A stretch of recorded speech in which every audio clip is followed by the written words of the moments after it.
ശമൂവേൽ ദീർഘദർശിയുടെ 2-ാം പുസ്തകം 13-ാം അധ്യായം 32 മുതൽ 38 വരെ തിരുവചനങ്ങൾ. ബറക്കുമോർ.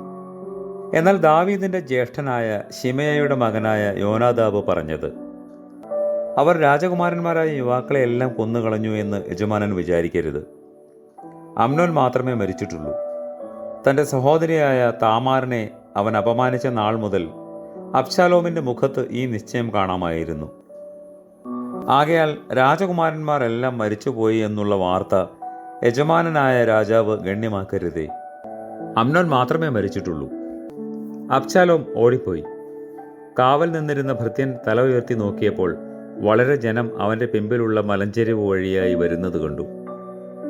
അപ്പോൾ യോനാദാബ് രാജാവിനോട്, ഇതാ രാജകുമാരന്മാർ വരുന്നു, അടിയന്റെ വാക്ക് ഒത്തുവല്ലോ എന്ന് പറഞ്ഞു. അവൻ സംസാരിച്ചു തീർന്നപ്പോഴേക്ക് രാജകുമാരന്മാർ വന്ന് ഉറക്കെ കരഞ്ഞു. രാജാവും സകല ഭൃത്യന്മാരും വാവിട്ട് കരഞ്ഞു. എന്നാൽ അബ്ശാലോം ഓടിപ്പോയി അമ്മീഹൂദിന്റെ മകനായ ഗശൂർ രാജാവ് തൽമായിയുടെ അടുക്കൽ ചെന്നു. ദാവീദോ ഇടവിടാതെ തന്റെ മകനെക്കുറിച്ച് ദുഃഖിച്ചു.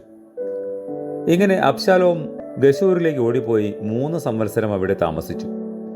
എന്നാൽ ദാവീദ് രാജാവ് അബ്ശാലോമിനെ കാണുവാൻ ആഗ്രഹിച്ചു. മരിച്ചുപോയ അമ്നോനെ കുറിച്ചുള്ള ദുഃഖത്തിന് ആശ്വാസം വന്നിരുന്നു. കർത്താവേ, ഞങ്ങളുടെ അനീതികളെയെല്ലാം മായ്ച്ചു കളയണമേ. നിന്റെ സ്ലീബായുടെ ചിറകിന് കീഴെ ഞങ്ങളെ മറച്ചുകൊള്ളണമേ. ആമേൻ.